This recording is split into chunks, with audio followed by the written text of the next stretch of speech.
Hi everyone, this is Will the Trill here. I've recently discovered about American Ford's very brief make. It was called Merkur, and in America, that name imported the Ford Scorpio, that which you see here, and the Ford Sierra. And in America, it was called the Merkur Scorpio. This was Ford's attempt at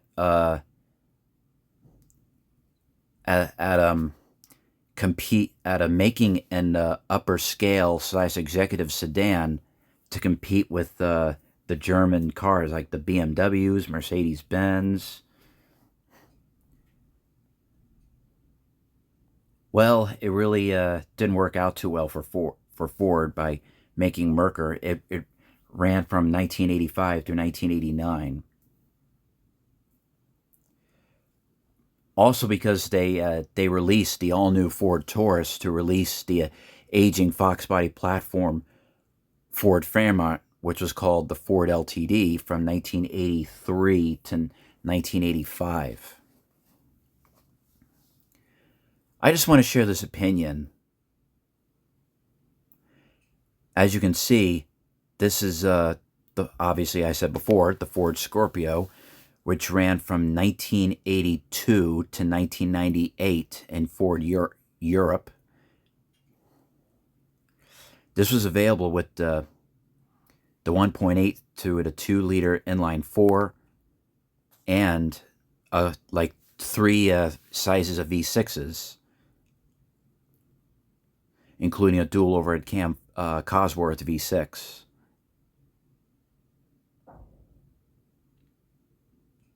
Now, what I'm thinking is, since the Fox body platform, the Ford Fairmont, and being renamed the Ford LTD, being a mid-sized car, being a rear-wheel drive car, that platform would easily fit the 5-liter Ford V8 engine as the top engine choice.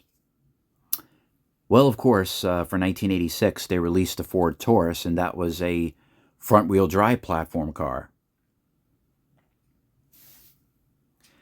And Ford thought that they would make another make in their division, Ford Motor Company, Merkur, and import this car along with another the other model. I keep forgetting the name of that one because I know it as the original name of Ford Europe, the Ford Sierra. You guys know what I'm talking about.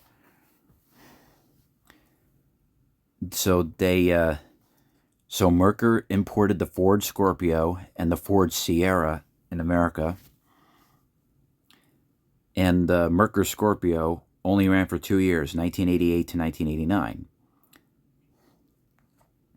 Didn't work out too well because it was a little expensive, and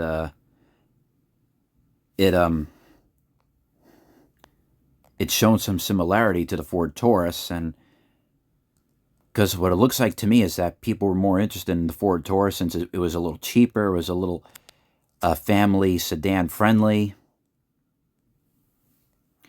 and this car was meant for like more upper class, like executive type of sedan.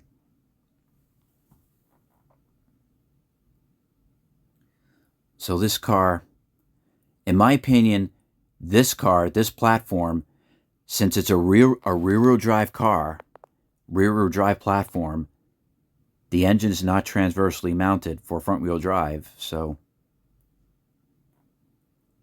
this car should have been the Ford Taurus.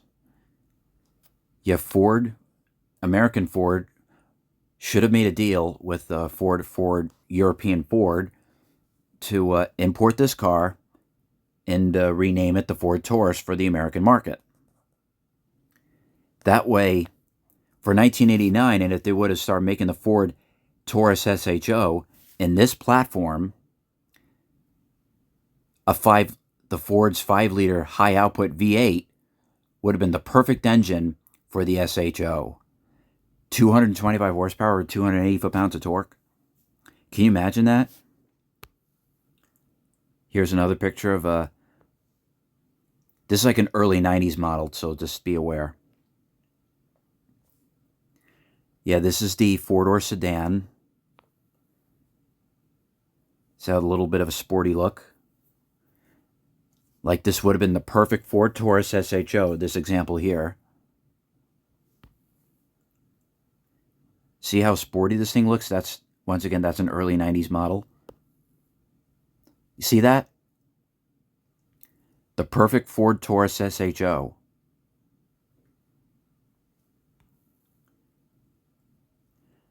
And that's the four-door, five-door hatchback. And I believe the American people would have loved the hatchback model. And also, well, here's the Ford Scorpio as the Merkur. That's the hatchback model, five-door. Here's another sporty. Once again, doesn't this resemble a Ford Taurus SHO? Can you imagine this car with the 5-liter V8, the Mustang engine? This thing would have been a monster. Anyway, so here's this was available as a wagon.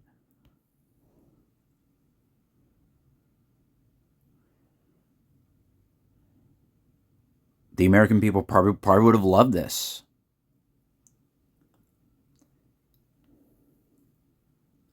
They called it the Ford Granada Scorpio.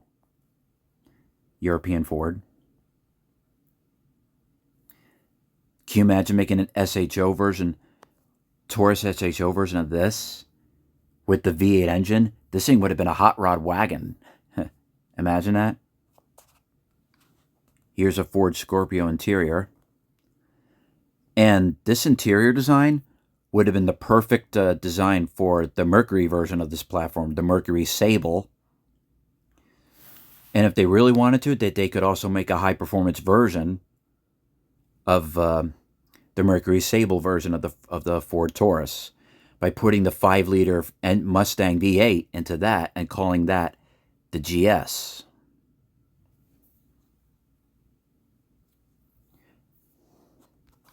See, look in that interior. This would have been the perfect for the Mercury Sable. So now think of this, like this would have given Ford a chance to simplify this platform a bit for the Ford Taurus, so it'll be reasonably priced for a family, as a family sedan, and something like this,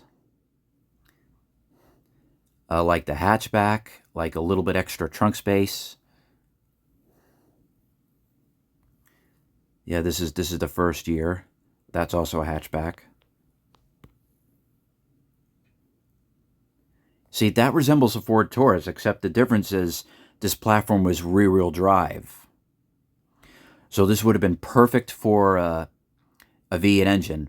Oh, I forgot to mention, this platform would support a standard 2.3 liter inline 4 single overhead cam, an optional 3.8 liter V6, and if they really wanted to, have the non-performance version of the 5-liter V8 for a little extra oomph, a little more torque, low-end torque.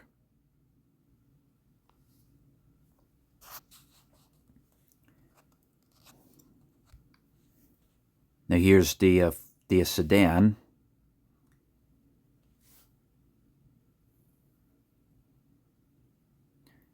Yeah, this could have been the American Ford Taurus.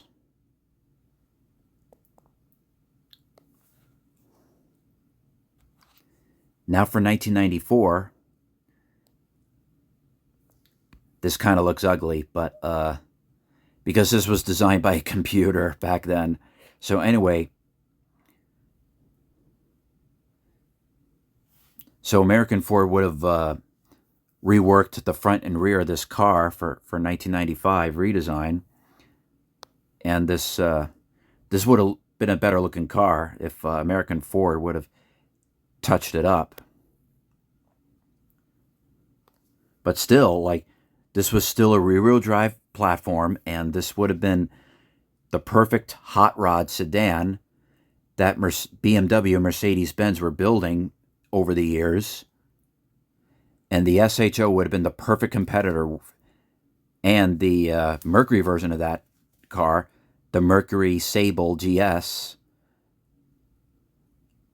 the absolute perfect competitor to compete against the Mercedes-Benz AMG and the high-performance BMW from the 80s and 90s. And I also heard that the platform in this new 90s mid 90s redesign, this was a very good handling car. And I think it handled better than the Ford Taurus. Like, this would have been the perfect Ford Taurus. I've been thinking about this for a couple days. It's too bad Ford missed out by not using this platform for the Ford Taurus instead of wasting some money by making another brand name Mercer and importing this platform. They should have simplified the car a bit for the Ford Taurus and made what was the Scorpio of Europe, which was like executive scale, the Mercury Sable. It probably wouldn't, maybe not. It probably would have sold well, maybe not. The Mercury Sable version of this platform. Here's the wagon version of the 95 through 98. Imagine this as the hot rod with the 96 through 98, the 4.6 liter dual overhead cam V8. This thing would have been a monster. Yeah, oh yeah, it would have. Just had to touch up the front end a bit because it looks, you know.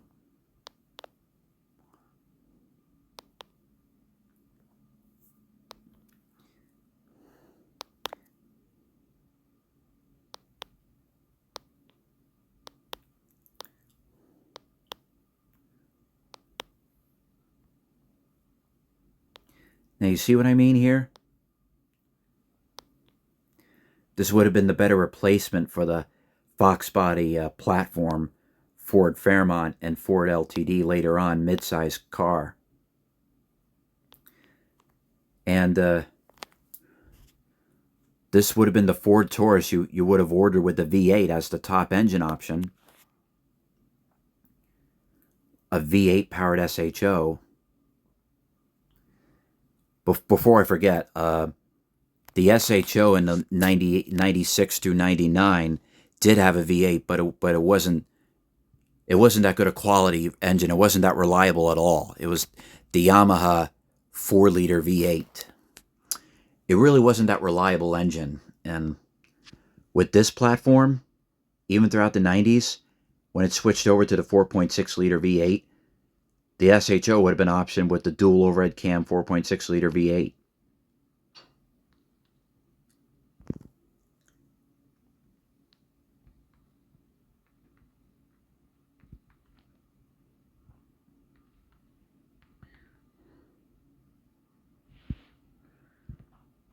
So Ford missed out, in my opinion, by not using this platform to make it into the all-new Ford Taurus for 1986.